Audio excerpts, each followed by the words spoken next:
उदालगुरि जिल्लानि सिङाव थानाय खैराबारि CHC देहा फाहामसालियाव डक्टर आरो नार्सफोरनि थाखुलि न' गैयैनि थाखाय गोबां जेंना जेंगोनाजों मोगा-मोगि जानांदों डक्टर आरो नार्सफोरा। गोबां बोसोरनि सिगांनो बे खैराबारि 30 बेडेड देहा फाहामसालियाव स्टाफफोरनि थाखाय गंथाम बिल्डिं लुफुंनाय जादोंमोन। नाथाय बे बिल्डिंफोरखौ दिनैसिम आबुङै लुफुंना होयैयाव डक्टर आरो नार्सफोरा रायजो राजाफोरखौ सिबिथाय होनायाव गोबां असुबिदायाव गोग्लैबोनांदों। मख'जायोदि बे बिल्डिंफोरखौ आबुङै लुफुंना होनायमोनब्ला बे देहा फाहामसालिया जोबोद खाबु जागौमोन। सोरखारनि राजबाख्रिनिफ्राय गोबां कौटि रां खरसा खालामनानै लुफुंनाय न'आव गोबां रां जाख्ल'नायदि जादों बेनि रोखा फोरमायो होनना बुंथिदों सांग्रां सुबुंफोरा।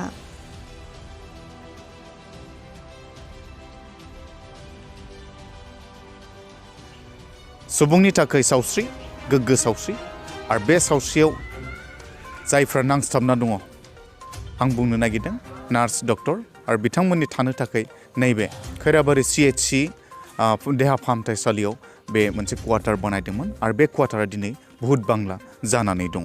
दा बिराद दुखुनांथावना। दा बेखायनो थाबैनो बेखौ जुदि मोजाङै जुदि आबुङै लुफुंनायबा नैबे खैराबारि CHC मेडिकेल एबा देहा फाहामसालियाव थानाय जायफोर नार्स डक्टर दङ बिथांमोना जुदि थानो थाखाय जुदि नैबे बिल्डिंफोरा जुदि आबुङै महर मोननायबा थानो थाखाय बिथांमोना जोबोद खाबु जागौमोन। नाथाय दिनै गोबां असुबिदायाव बिथांमोना थानो गोनां जादों आरो जायगानि सुबुंफोर दङ दैदेनगिरि दङ बिथांमोननिफ्राय आङो थोंजोङै नैबे समाव मिथिनो नाजागोन। केमेरामेना बिथांखौ आं दिन्थिनो खावलायदों जे नैबे थासारिया माबायदि हाग्रा बंग्राजों भुत बांला जानानै थादों आरो बेयो मानि थाखाय जानो हादों दिनैसिम खिन्थु बेखौ 10 बोसोरनिबो बांसिन बांबाय नाथाय बेयो दिनै भुत बांला जानानै थानाया जोंनि थाखाय जोबोद दुखुनांथाव।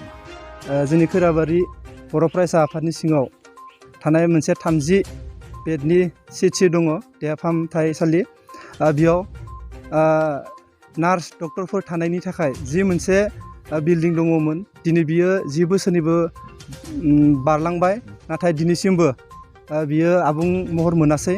ओंखायनो जों दिनै नैबे समाव खैराबारि दख'रा बर' फरायसा आफादनि जानानै जाहाथे बे जि आबुं महर मोनाखै बेखौ आबुं महर होनो थाखाय जों दानि जि मोनसे सरकार बे सरकारखौ जोङो खावलायगोन आरो जोंनि बे जिथु CHC खैराबारि 30 बेडनि बेयाव जों हयथ' नांगौ बायदि जोङो डक्टर नार्सफोर बायदि मोननो हायाखै बा देहानि बायदिसिना नायनो थाखाय लेबरेटरि बा एक्सरे आल्ट्रासाउन्ड बेफोरबायदि जेबो जों मोननो थाङाखै जायनि जाहोनाव जोंनि दुखिया न'खरनि सुबुंफोरा बा रायजो राजाया जथेस्थ' खस्थ' मोनदों।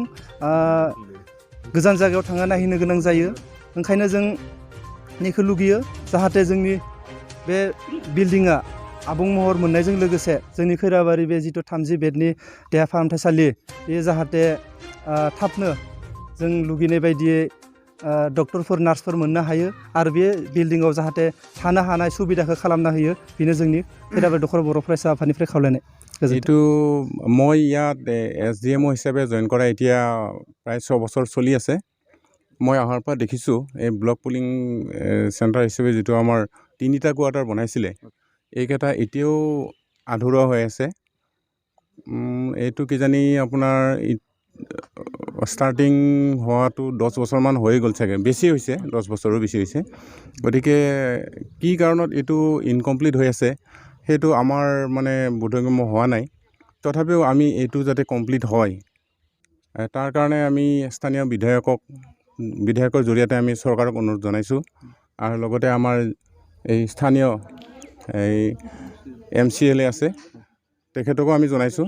তেওঁলোকে আহি এইটো আমাৰ পৰিদৰ্শন কৰিছে আৰু চৰকাৰক অনুৰোধ কৰিম বুলি কৈছে তেওঁলোকে যাতে এইটো সোনকালে কমপ্লিট হয়।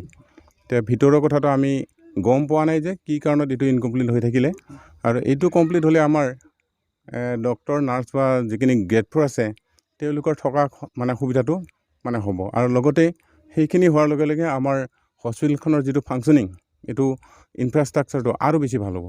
গতিকে মই মোৰ ফালৰ পৰা আৰু ৰাইজৰ হৈ এই আপোনাৰ চৰকাৰক টানি অনুৰোধ জনাইছোঁ যাতে তেওঁলোকে এইটো পলিং ষ্টেচনটো যাতে অনতি পলমে আমাক সম্পূৰ্ণ কৰি দিয়ে তাৰ হৈ মই এটা অনুৰোধ জনালোঁ। আপোনালোকে এই কোৱাৰ্টাৰটো নোহোৱাৰ ফলত কেনেধৰণে কষ্টৰ সন্মুখীন হৈছে? অসুবিধা হৈছে আমাৰ ষ্টাফ কিছুমানে বাহিৰত ৰেণ্টেড হাউচত থাকিব লগা হৈছে আৰু পুৰণা যিটো আমাৰ হস্পিটেল আছে তাত এই ডেমেজ কোৱাৰ্টাৰবিলাকতে তেনেকৈ নিজে অলপ মেৰামতি কৰি থাকিব লগা হৈছে।